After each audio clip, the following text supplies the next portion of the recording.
Rail मंत्री अश्विनी वैष्णव ने ground zero का दौरा किया है। रेल मंत्री घटनास्थल पर पहुंचे और वहां पर उन्होंने ये भी कहा है कि रेल हादसे के दोषियों की पहचान हो गई है। पटरियों को दुरुस्त करने का काम युद्ध स्तर पर चल रहा है। अश्विनी वैष्णव ने कहा है कि हादसे की वजह का पता चल गया है, घटना के जो जिम्मेदार हैं उनकी पहचान भी हो गई है। इसके साथ ही रेल मंत्री ने यह भी कहा है कि बुधवार सुबह तक हालात सामान्य हो जाएंगे, मतलब जो ट्रेन हैं वो इन पटरियों पर सुरक्षित तरीके से वापस दौड़ने लगेगी। यानी कि 3 दिन और लगेंगे। देखिए, हादसा इतना भीषण था कि तीनों ट्रैक डैमेज हो गए। 3 अलग अलग ट्रैक पर आ रही गाड़ियां आपस में टकराई, एक दूसरे के ऊपर पलटी उल्टी और पूरा तकरीबन 2 किलोमीटर का ट्रैक वहां पर खत्म हो गया है। आप देख रहे हैं इस वक्त तस्वीरों में केंद्रीय रेल मंत्री अश्विनी वैष्णव ग्राउंड जीरो पर पहुंचे हुए हैं, उसी जगह पर बालासोर की जहां पर हादसा हुआ था। खुद निर्देश दे रहे हैं, खुद पूरे रेस्क्यू ऑपरेशन से लेकर और अब ट्रैक को रिस्टोर करने के कामकाज का खुद ब्यौरा ले रहे हैं, खुद नजर रख रहे हैं। तो लगातार रिस्टोरेशन का काम चल रहा है। रेल मंत्री खुद वहां पर बने हुए रात भर डटे रहे थे और पूरी जो प्रक्रिया है तुरंत से सुचारू रूप से उन ट्रैक्स को ठीक करके उस पर ट्रेन चलाने की वो लगातार चल रही है। अश्विनी वैष्णव ने कहा है कि बुधवार सुबह तक वापस से सामान्य स्थिति में और सुरक्षित तरीके से इन ट्रैक पर ट्रेन वापस से चलेगी। और क्या कुछ कहा, सुनते हैं। डेफिनेटली इसके ऊपर इतनी तेजी से काम करेंगे, सारे के सारे रिसोर्सेज मोबिलाइज किए गए और आप देख ही रहे हो काम की गति। इस मेन रूट को जल्दी से जल्दी रिस्टोर किया जाएगा। धन्यवाद। कवच का इससे कोई संबंध नहीं। कल ममता जी आके बोल के गई थी, उनको जितना इस विषय के बारे में जानकारी होगी उसके हिसाब से उन्होंने कहा ये विषय अलग है। इस विषय में पॉइंट मशीन की बात है, इलेक्ट्रॉनिक इंटरलॉकिंग की बात है। इलेक्ट्रॉनिक इंटरलॉकिंग में जो चेंज किया जिसके कारण ये दुर्घटना हुई, जिसने भी किया, जिसने भी जो भी इसके कारण है वो इन्वेस्टिगेशन से निकलेगा। इसका बात जो ममता जी ने कही वो नहीं है। रेस्क्यू ऑपरेशन अब लगभग खत्म हो चुका है और इसलिए रेलवे की पहली जो कोशिश है वो ये है कि किसी तरह से यातायात बहाल हो। बुधवार सुबह तक हालात सामान्य हो जाएंगे, ये रेल मंत्री ने कहा है। हमारे साथ ग्राउंड जीरो से हमारे 2 सहयोगी जुड़े हुए हैं। रौनक कोकड़े जुड़े हुए हैं उसी हादसे वाली जगह से, जबकि मनोज्ञा लोईवाल इस समय हॉस्पिटल से जुड़ गई हैं। सीधे सबसे पहले मनोज्ञा लोईवाल के पास चलते हैं। मनोज्ञा, क्या हालात हैं अभी अस्पतालों में? घायलों के इलाज के बाद कितने लोगों को अब तक डिस्चार्ज किया जा चुका है?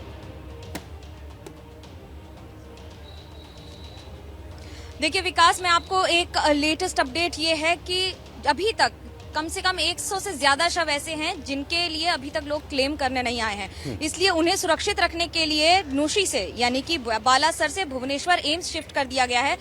शव को रखना, उसको प्रिजर्व करना इस समय सबसे इम्पोर्टेंट, सबसे महत्वपूर्ण और सबसे बड़ा चैलेंज है। हमारे साथ हैं स्वरूप दास, एमएलए हैं बालासर से बीजेडी के। ये बताइए कि क्या क्या तैयारी कर रही है सरकार इस समय इस पूरी व्यवस्था की? देखिए, माननीय मुख्यमंत्री जी नवीन पटनायक जी का यही निर्देश था कि हर एक काम वो अच्छी तरह से किया जाए ताकि कोई भी परिवार ऐसा फील नहीं करे कि उनको नेग्लेक्ट किया गया है। जितने डेड बॉडीज हमने रिकवर किए हैं सबको सम्मान देते हुए हमने उनको प्रिजर्व किया था और अभी जितना आइडेंटिफाई हुए उनको उनके परिवार को हम लोग हैंडओवर कर रहे हैं। बाकी जो अनआइडेंटिफाइड डेड बॉडीज हैं, करीब 172 डेड बॉडीज जो है हमने अभी AIIMS, Som hospital, capital hospital, different एमरी, अपोलो सब में भेजे हैं क्योंकि उसको प्रिजर्व किया जाए ताकि उनके परिवार जन आने तक उसको रखा जाए। और हर एक डेड बॉडी का हमने फोटोग्राफ्स लिए हैं, उनका डीएनए रिपोर्ट्स भी डीएनए के लिए जो भी सैंपल्स चाहिए वो भी प्रिजर्व किया गया है। जो नोसी हमारा एक अनुष्ठान है जहाँ पे हमने पूरे उसको डिकम्पोज होने से पहले तक रखा था, लेकिन धीरे धीरे जैसे डेटोरेट होने लगा हमने ये एक स्टेप लिए हैं। वहाँ पे डिस्प्ले लगाया गया है, हर एक डेड बॉडी का फोटोग्राफ वहाँ पे हम लोग डिस्प्ले कर रहे हैं। उनका परिवार सज्जन जो भी आ रहे हैं उनको 100% कोऑपरेशन मिल रहा है और एक सिंक्रोनाइज किया गया है, हेल्पलाइन दिया गया है ताकि उनसे भी उनको इन्फॉर्मेशन मिल सके। अभी वर्तमान में कितने ऐसे पेशेंट्स हैं? बहुत सारे ऐसे लोग आ रहे हैं जो अभी भी अपने परिजनों के शव को खोज रहे हैं। देखिए, जो victims of this accident, they more than 900 victims हमने डिफरेंट हॉस्पिटल में शिफ्ट किए हैं। तो 5-6 हॉस्पिटल में पेशेंट्स अभी भी हैं। जैसे आप अभी बालासोर डिस्ट्रिक्ट हेडक्वार्टर हॉस्पिटल में हैं, यहाँ पे 526 पेशेंट्स लाए गए थे और इनमें से 91 पेशेंट्स हमने शिफ्ट किए थे एससीबी मेडिकल कॉलेज में। 88 ब्रॉड डेड था और यहाँ से भी हमने करीब मोर देन 100 पेशेंट्स उनको अपने घर भेजे हैं। उड़ीसा गवर्नमेंट ने बस अरेंजमेंट किया स्पेसिफिक डेस्टिनेशन। कल हमने पटना के लिए करीब 70 विक्टिम्स हमने डेडिकेटेड बस देके रेवेन्यू ऑफिशियल्स देके उनको वहाँ भेजे हैं। बस कलकत्ता के लिए अरेंजमेंट है। जो चेन्नई जाना चाहते हैं उनको फ्री ऑफ कॉस्ट भुवनेश्वर ले आया जा रहा है। बालासोर रेलवे स्टेशन से भुवनेश्वर तक 22 बसें चलाई जा रही है गवर्नमेंट की तरफ से, ताकि पैसेंजर्स को कोई दिक्कत ना हो। ये कह रही है कि हम बुधवार से रेलवे ट्रैफिक वापस सुचारू रूप से चालू कर देंगे। इस समय वर्तमान स्थिति में आपका योगदान है इस समय? देखिए, इस ग्राउंड जीरो में जहाँ कैजुअलिटी हुआ वहाँ पे लोकल लोग का सबसे बड़ा सपोर्ट था। जो रेस्क्यू ऑपरेशन है वो 95% लोकल आदमी के हेल्प से किया गया है। वहाँ पे डिस्ट्रिक्ट एडमिशन 100% सपोर्ट दे रहा है जो भी रेल रेस्टोरेशन के लिए। अभी तक जो जानकारी मिला है डाउनलाइन रिस्टोर हो गया है, तो हो सकता है कि डाउनलाइन पहले चला दे। और रेल इस लाइन का सबसे बड़ा इंफ्रास्ट्रक्चर ट्रांसपोर्टेशन के लिए hopefully they get it restored in time. बहुत महत्वपूर्ण बात स्वरूप दास बता रहे थे, स्थानीय विधायक हैं। आप खुद कितने घंटे से? 7 बजे से मैं देख रही हूँ जिस समय ये घटना हुई उसके बाद से लगातार काम कर रहे हैं। नींद मिल पाई है? देखिए, जिस 7 बजे एक्सीडेंट हुआ था हमने आधा घंटे के मौके पर वहाँ पे साइट पे पहुंचा था। लास्ट 40 घंटा हो गया। हमारा हर एक पार्टी का मेंबर, हमारा मिनिस्टर्स यहाँ पे डेपुटेड है स्पेसिफिक ड्यूटी के लिए। रेवेन्यू मिनिस्टर तुरंत पहुंचे हैं, हमारा एजुकेशन मिनिस्टर यहाँ पहुंचे हैं, हेल्थ मिनिस्टर खुद मॉनिटरिंग कर रहे हैं। नवीन पटनायक जी माननीय मुख्यमंत्री जी उन्होंने स्पॉट विजिट किया था, हॉस्पिटल आए थे, पेशेंट्स को मिले और ये इंस्ट्रक्शन देके गए हैं कि एक भी पेशेंट जब तक रिकवर होकर अपने घर न जाए, ये स्पॉट या हॉस्पिटल कोई नहीं छोड़ के जाएंगे। वीडियो वायरल हो रहा है जिसमें शवों को ट्रक में और मेटाडोर में भर भर के हटाया जा रहा है। बड़ा इनसेंसिटिव वीडियो है। स्थानीय लोगों का है, किसका है ये नहीं पता, लेकिन अगर ऐसा हुआ है तो क्या तकलीफ है इस बात? देखिए, तकलीफ जरूर है अगर ऐसा कोई इंसिडेंट कहीं पे हुआ। देखिए, जो डेड बॉडीज है काफी जगह बिखरे हुए पड़े थे, तो वो डिकम्पोज होने से पहले एफर्ट्स यही था कि उनको लाके प्रिजर्व किया जाए। अगर ऐसा कहीं पे कोई गलती है हम उसको लिए क्षमा चाहते हैं, तो ये रिपीट नहीं होगा। ये नवीन पटनायक जी का सरकार है, वो हर एक बॉडी को, हर एक फैमिली को रेस्पेक्ट देते हैं। वो जिंदा हो, वो मर गया हो, respect is a due thing that our government provides. तो ऐसा कोई अगर अनहोनी इंसिडेंट हुआ है, we are really sorry for that, but ऐसा होना नहीं चाहिए। ऐसे नेता मिलते नहीं है जो कैमरा पर माफी मांगे लोगों को।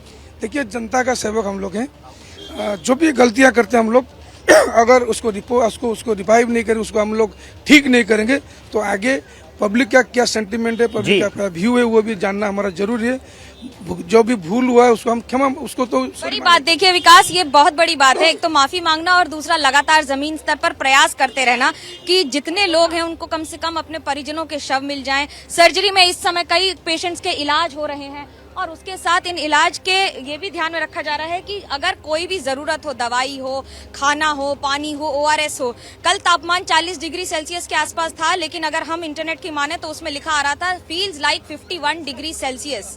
अब 51 डिग्री सेल्सियस में सबने काम किया है, सिर्फ हमने नहीं। यहाँ पूरी रेस्क्यू टीम्स ने लगातार 50 डिग्री सेल्सियस से ज्यादा के तापमान के महसूस करने में काम किया है और ये आसान नहीं होगा। अभी फिलहाल शवों को ठीक से रखना और अपने परिजनों को हैंडओवर कर देना सबसे बड़ी चुनौती है। क्या मजबूरी है मेरी, बताइए। मैं अभी आपको बताती हूँ कि मैंने ओए होए होए होए नमकीन के चटकारे लेते हुए टकटकी मार के डिबेट शो को पॉज रिपीट कर कर के देख रहे हैं जोगिंदर जी। इनकी तरह आप भी देखें अपनी फेवरेट डिबेट्स को रिपीट कर और डाउनलोड कीजिए ABP लाइव ऐप अपने स्मार्ट टीवी पर।